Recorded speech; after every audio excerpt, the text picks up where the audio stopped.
4th of July weekend in downtown Los Angeles, and the LA Fight Club is ready to go. Niko Valdez from Miami is our opening bout. Emilio Sanchez, Porcuela, California, has a heavy punch, 12-0, 9 KOs in our main event. From Colombia, Oscar El Jaguar Negrete, a perfect 14-0. He takes on tough Jose Bustos. That's next on Ring TV Live.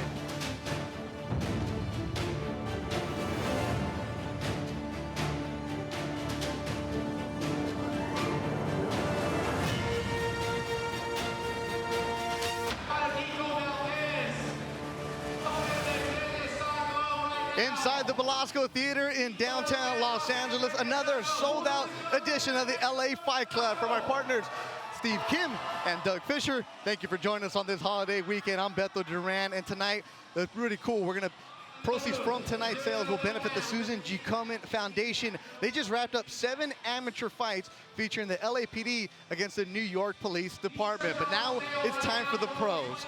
And let's just say that Oscar Negrete, Doug, is a fighter that comes out of Colombia. Didn't really know much about him, but he shows up here, and now he's a main event fighter for Golden Boy. Yeah, and it's been a good combination because with his amateur background, he had over 200 amateur fights. Being paired up with Golden Boy Promotions, they were able to keep him busy. He fought 5 times last year, and his last 5 fights have taken place right here in the Velasco Theater as part of the LA Fight Club series. He has worked his way up from the opening television bout to the co-feature, and now he's finally in the 10-round main event, and he's enthusiastic. He wants to make the most of this because he knows a win here launches him into fighting world-ranked contenders. Negrete, 14-0, takes on Jose Bustos, a tough fighter out of Ciudad Juarez, Mexico. And he sat down, did Negrete, with our Ring TV Live crew.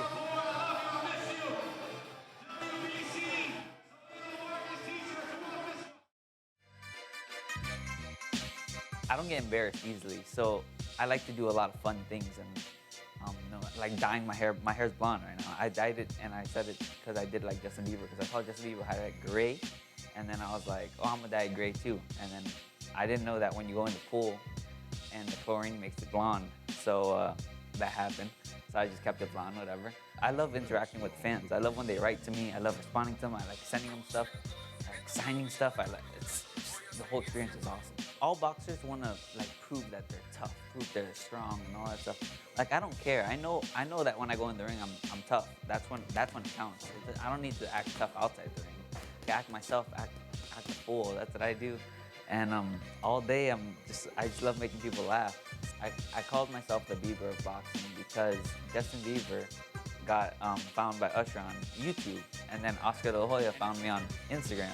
So then in my head, and I like Justin Bieber's music, so in my head I was like, oh, that would be cool. I call myself the Bieber of boxing. And then now in the gym, I'm always playing Justin Bieber in the workouts. Everybody hates it, but it's like whatever. And then it's fun. It's like a cool, fun thing, I think. Like a lot of people now are coming to watch me just based off social media. They don't know me. They're coming to meet me from what they see on social media.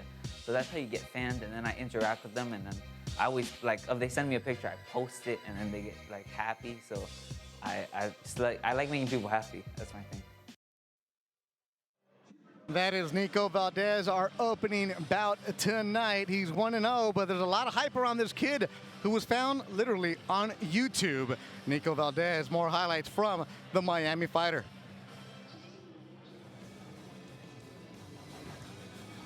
And we take a look at Valdez. This is from his professional debut, April 15th, right here at the Velasco Theater. And you can see the southpaw from Miami, Florida, nicknamed Babyface, has power in both hands. And guys, not only does he have the hook, he might have the look, according to Oscar De La Hoya. Golden Boy's already been approached by producers about doing a reality show. There's no doubt about it, guys. He might have the it factor. Well, he's got the right kind of personality for the social media age, and it makes you wonder, you know, guys like Paulie Malignaggi, or even before Malignaggi, a deceased Hall of Famer, Hector Camacho Sr., what they would have done in the social media age. His opponent coming in, Michael Andrews from Midland, Texas. Originally from Hobbs, New York, but he claims Midland, Texas. 0-1 in his career, but he's 1-0 in MMA. And he's got that mixed martial arts wrestling build. You'll see he's very muscular. And there he is. Babyface Niko Valdez calls himself the Justin Bieber of boxing. 23 years old. Babyface Valdez. Always with that smile on his face. Trains at the 5th Street Gym, historic in Miami. Yeah, that's the gym where the late, great Muhammad Ali fought out of. It was a gym that was operated and run by Also the late, great Angelo Dundee. Yes. And Chris Dundee, the brother, who was a very, very prominent promoter on that side of the country for years. Yeah, and they did a lot of work with some of the better, Really some of the great Cuban fighters.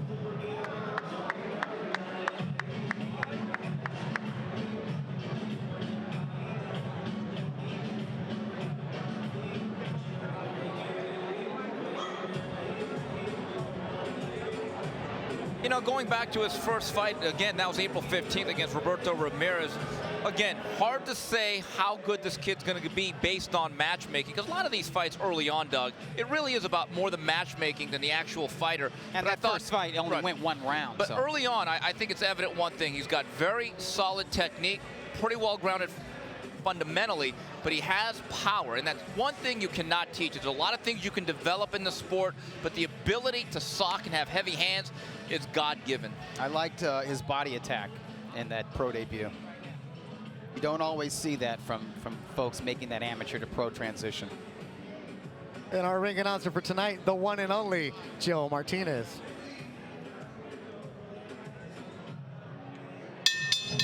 Y ahora, damas y caballeros, esta primera pelea de la noche está pactada por 4 asaltos peso supermediano. And here we go, ladies and gentlemen, from Velasco Theater, Los Angeles, California. 4 rounds of boxing this in the super middleweight division. Los 3 jueces por ese combate, the 3 judges scoring this bout, Raul Caiz, Dr. Lou Moret, and Pat Russell. When the bell rings, your referee in charge of the action, encargado del ring, el referee Rudy Barragán. Presentaron primero la esquina azul con los pantaloncillos verde con blanco y rojo y un peso de 164 libras y medias. Introducing to you first, fighting out of the blue corner, wearing the colors of Mexico, green, white, and red. He weighed officially 164 1/2 pounds con un récord de 0 victorias y 1 derrota. He has 1 defeat and 1 professional bout. Hailing from Midland, Texas, here is Michael Andrews. Y su oponente en la esquina roja, con los pantaloncillos negro con blanco y un peso de 164 libras. His opponent across the ring, fighting out of the red corner, wears tonight black trunks trimmed in red. He weighed in 164 pounds even. Su récord perfecto con una victoria, la por knockout. He has 1 professional victory, that coming by way of knockout desde Miami, Florida, presentando el invicto, Niko Babyface Valdez. Otra vez el referee Rudy Barragón with the final instructions. Center ring, guys. Center ring. You both already got your instructions, okay? Protect yourselves at all times and obey my commands at all times, okay? Touch gloves, come off fighting. Ready to go, referee Rudy Barragón with an O. Gotta get that right. Again, watching Niko Valdez and Michael Andrews, Doug. Yeah, they are both 23 years old. Valdez is 3 inches taller, and he has a decided reach advantage.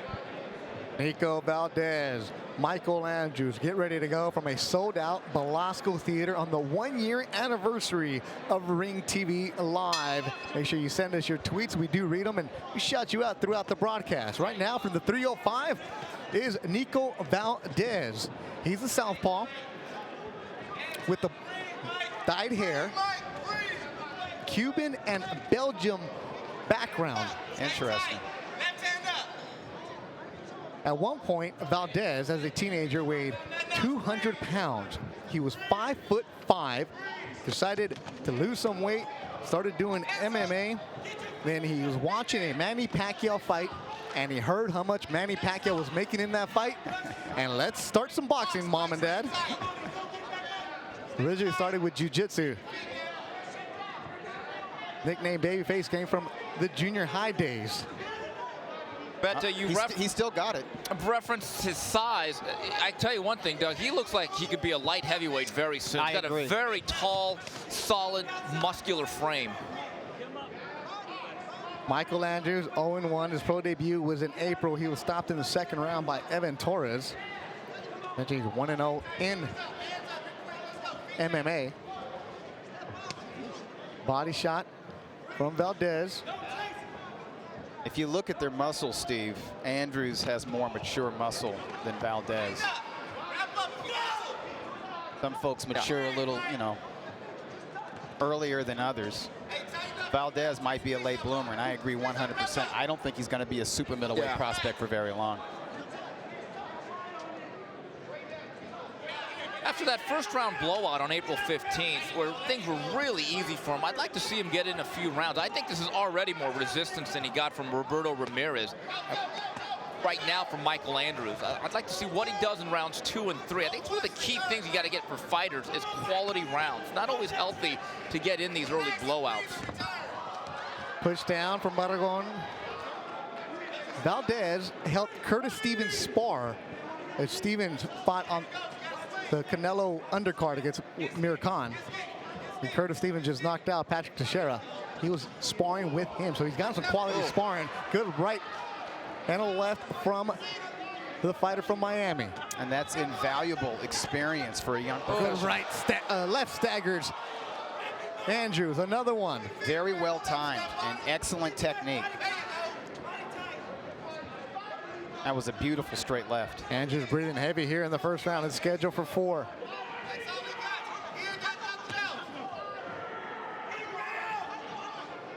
Opening round, a good one for Niko Valdez. With 10 seconds to go. It's scheduled for 4. Our opening bout on Ring TV live from the Belasco Theater, LA Fight Club. So that as always in downtown Los Angeles. Roberto Diaz, Golden Boy matchmaker on Niko Valdez.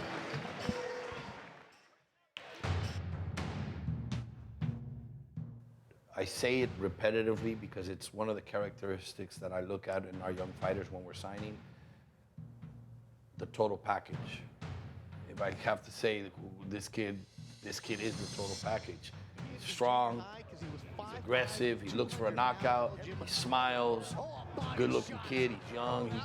Not only that, he gets it, because if you follow him on social media, he does all these crazy videos and fun videos, and I can see a young audience that maybe doesn't like boxing or hasn't been exposed to boxing, watching him and, wait a minute, when does he fight next? I want to see him again. And him creating a fan base that wouldn't normally be watching boxing. They're going to be Niko Valdez fans.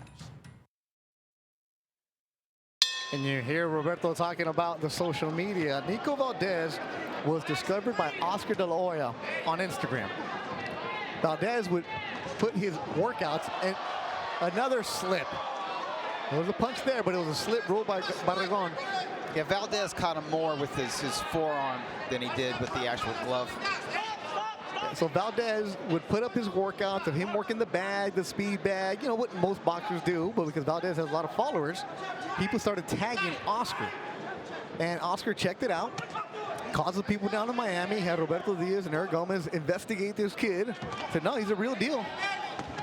Oh, uppercut landed by Andrews, and that's how Golden Boy was privy to Niko Valdez. They signed him, won 4 Florida Golden Glove titles, so he has the background to it.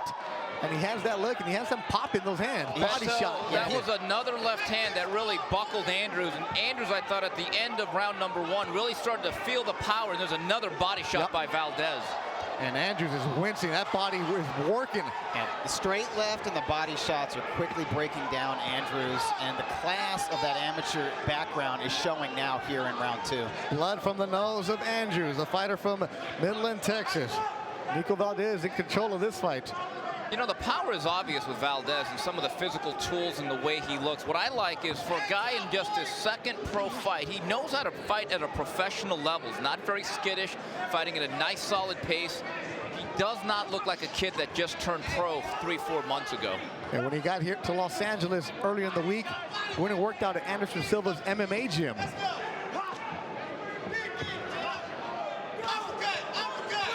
More body work from Valdez. Second pro fight ever, really going to the body here. Nice effort from Andrews here in the middle of the round. It's causing Valdez to hang on, tie him up a little bit. Sending a message to the young prospect. Shot from Andrews. Andrews corner yelling at him to keep the hands up. Those hands are heavy right now. Some of that body work from Valdez taking a toll here in the second. Andrews winking that right eye, or blinking like he might have got poked. Well, their heads have come together a few times. Yeah, he's poking at that right eye. That might have been a straight left, though. Yeah, there's something bugging that left eye. Yeah, that blinking. Or that right eye. Yeah, might have come from a legitimate punch, as the blood from the nostrils of Andrews. Breathing heavy is Andrews. Showing a lot of heart here.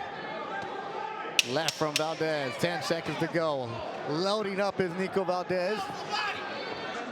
Andrews, a lot of heart. You're right, Dougie. Giving Valdez more than he thought he'd get. Trained more world champs than anyone else in boxing history. Roberto Duran, he was no coward. I know how he began in life, what he willed himself to become. Is that a real fighter? Duran should fight no one but me. You're Roberto Duran. Get in there and act like him. Are we going to be champions? Hands of Stone, in theaters everywhere, August 26th. Golden Boy Boxing on Ring TV Live is brought to you by Hands of Stone. No mas, no surrender. Relive the legend of Roberto Duran this summer in theaters, August 26th.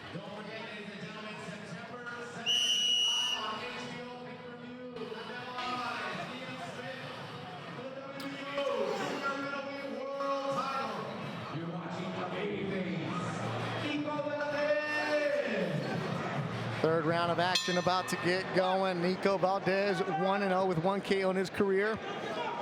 Michael Andrews 0-1, and he was stopped in his only pro fight. Beto Duran, Doug Fisher, and Steve Kim. Watching the third round of action on Ring TV Live. Appreciate you joining us.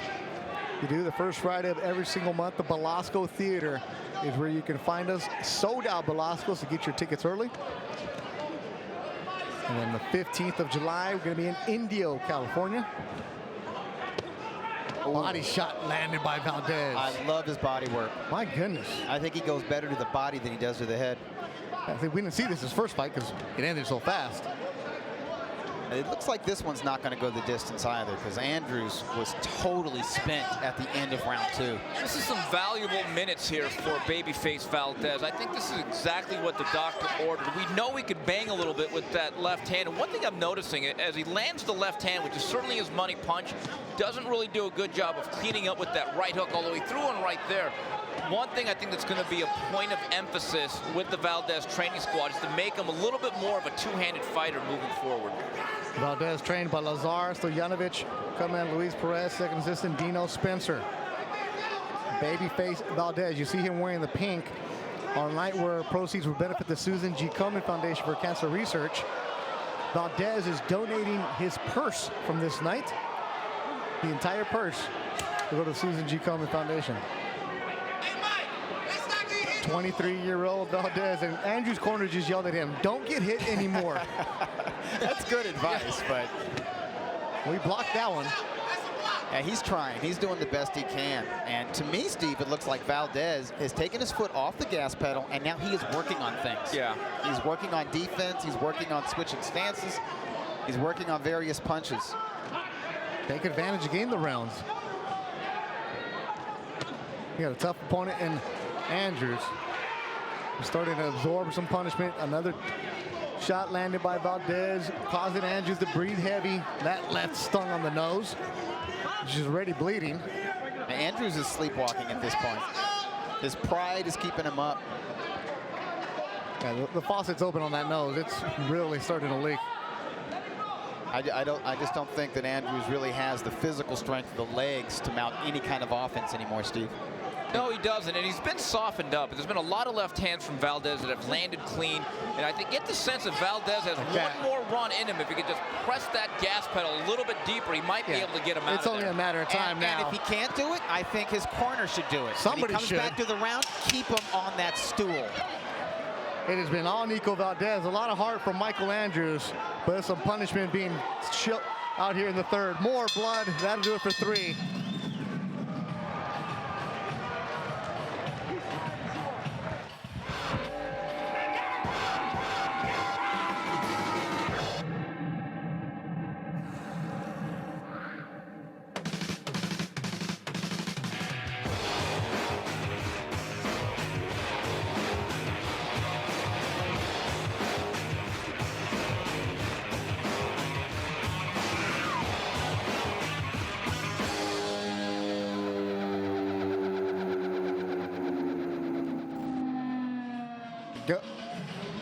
Golden Boy Boxing on Ring TV Live is brought to you by the Ring TV app. A really cool app. Download it today for exclusive video and articles from the Bible of Boxing. Download the App Store today.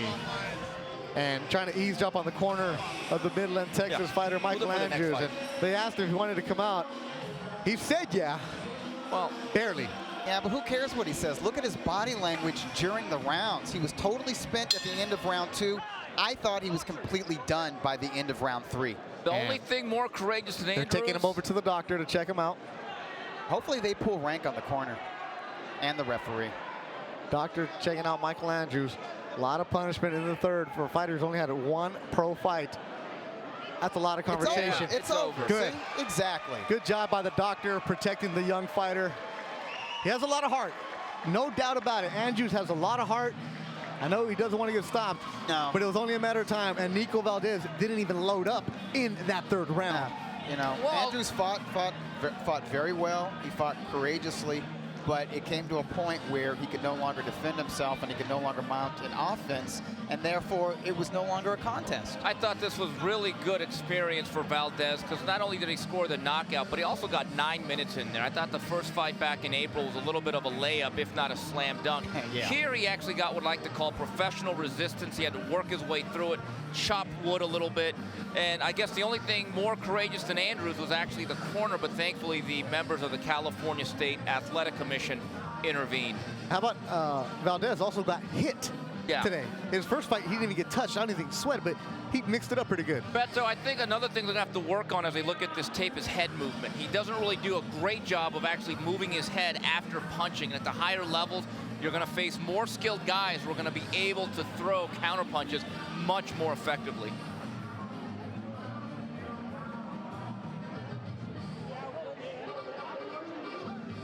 There he is, chairman and founder of Golden Boy Promotions, the Hall of Famer Oscar De La Hoya in attendance on a night that benefits the Susan G. Komen Foundation for Cancer Research. Golden Boy and the LAPD hooking up for a great cause this Friday night at the Belasco Theater. And as I was saying earlier, guys, Oscar is very intrigued by the ceiling of Valdez because not only does this kid have some physical tools, but he just oozes promotability. Yeah, and he looks very easy to market. Yeah, Oscar has to like what he saw tonight because he actually got to see more of this prospect. And we actually get to see the beginning of the actual pro development of Niko Valdez. That's always exciting. 2 professional fights for Niko Valdez, 8,200 followers on Instagram. Not bad. Good. Not bad. I mean, it's gonna grow. I mean, it's not Steve Kim level, but I mean, the kid, he's got goals. For the record, most of my followers are on Twitter, but let's take a look at some of the action from Valdez. And again, good, tall, strong features right there. He's got a very good, strong frame. And that left hand, I think they're gonna have to develop that right hand a little bit more. But Doug, again, see him get touched up. Their head movement, I think, is something they're gonna have to work on. Yeah, he had to deal with some professional. He had to deal with some professional resistance from Michael Andrews, but he showed an ability to stay poised under fire when the head clashed in the opening round, and he showed the ability to break his opponent down. As you see, the face of Andrews is a bloody mess by the end of round 3. and it was really good that the fight was stopped in the opening seconds of round 4. I think he's the type of young man we're probably going to see first week of every month right here at the Belasco Theater. I think he will absolutely be a staple of this series. Yeah, as long as he doesn't get busted up, if he doesn't hurt his hand, or if he's in like a really rough fight or doesn't suffer a cut, why not bring him back in 1 month? While we got time, let's quickly go to some news and notes. So always look forward to this with Steve. And let's go to September. Canelo, what's the latest with him? Well, the masses are angry and they're all emailing Doug.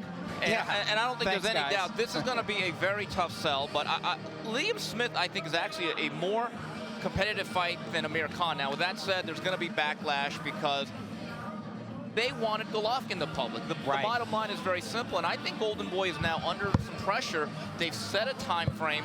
They're on the clock, and I will say this. One thing I found strange, for a guy that wants to acclimate to 160, they're going back down to 154, and they haven't been there in about 2-3 years. And again, that's another thing that's going to be a very hard sell to the public, Doug. That's true. I think Canelo and Team Canelo are curious themselves if he really is still a junior middleweight, which they say. They've said a lot.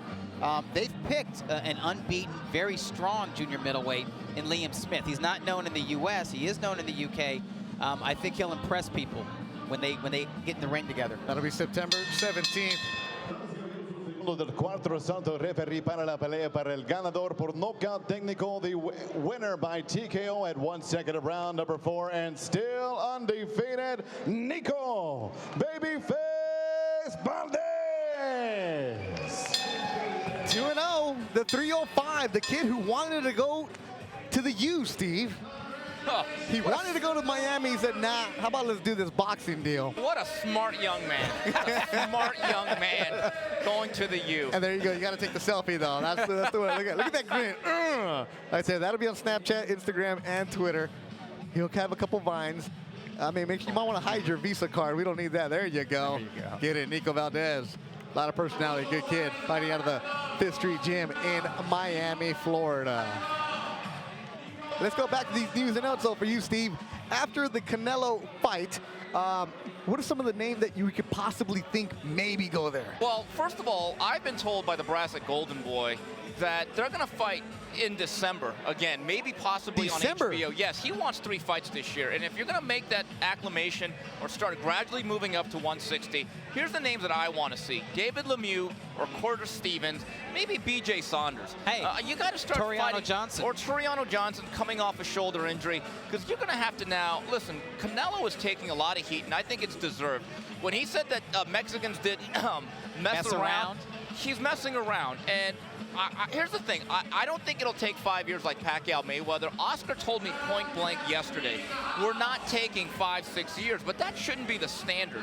So if they do not fight by September of 2017, Golovkin and Canelo, get the pitchforks and the AK-47s and go ahead and pick it whatever you want, because they're going to lose credibility. Now, again, with this said, I believe that Liam Smith is a solid guy. Do I think he's the best 54-pounder?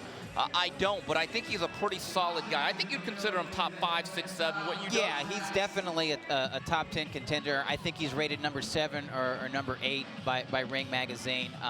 I like his style for Canelo because he's a come-forward fighter with a lot of strength and very sound fundamentals. All right, guys, we'll have more moves and notes later. I got to make way for Niko Valdez. Hold on. And then with Niko coming, I got to get my Snapchat ready. Yes, you do. Beto Duran, Doug Fisher. We're going to be joined briefly by Niko Valdez. There you go. There's the camera. How you feeling, man? You go 3 good rounds. Yeah, I feel great. The guy was a lot tougher than I thought he was going to be. He didn't go down with nothing, and I'm blessed. I'm happy. And here's some highlights from your fight.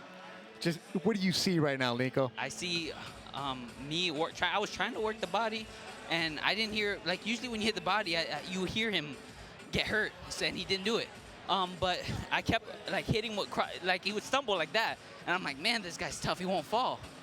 I didn't know what to do. At this stage, what mental decision do you make? Do you continue to load up, or do you hold back a little bit so you don't punch yourself out? No, my coaches were telling me to just relax and just box him because he's really tough. He's not going down. Look at him. Well, I'm just looking at his physique. You can tell he's physically strong. Did you feel that physical strength in the opening round? Yeah, I did. When he came up to me and we clinched, I felt his strength. I couldn't really move him around like normal people, like my last opponent. Did your heads come together in the opening round? It looked like it did. And if so, did it bother you? Yeah, I did. But no, it didn't bother me. It wasn't that hard. You did a pretty cool thing today. You're donating your purse tonight to the Susan G. Komen Foundation for Cancer Research. Why? Yeah, because, you know, I've had all these, I'm blessed. I have so many opportunities. Oscar found me randomly on Instagram, and he signed me right away without even, talking about it, you know? They didn't ask me my background or anything. And I always want to give back, and it's a perfect event to give back because it's a charity event. And, you know, it's for them because we fight for the entertainment. They're the real fighters. We're not fighting for our lives, you know? We're fighting to entertain them for a paycheck. Very cool thing that you did. 23-year-old Niko Valdez from Miami. He's now 2-0. What is your social media? Everybody that follows me, thank you so much. I love you guys. Well, what's the account? Yeah, for folks who don't follow you. At babyface_Niko. If you don't follow me, you better follow me because I do funny stuff. All right, and then since you're here, we got to go Snapchat. Hold on here. I wish I had my phone on. No, we'll get to your phone, see, because we're going to go. Doug, turn around. We're going to do the video. Snapchat right now. Say something, Niko. Thank you, everybody, for watching. Watch on Ring TV Live. Hey, man, we only got 10 seconds here. Oh, yeah. Niko Valdez, good job. Congratulations. You are now 2-0. And we'll be back with more. Emilio Sanchez is coming up next. He takes on a tough opponent, and Emilio is undefeated. Beto Duran, Doug Fisher, and the undefeated Niko Valdez from the Belasco Theater in downtown LA. Awesome. Congratulations, Thank you, guys.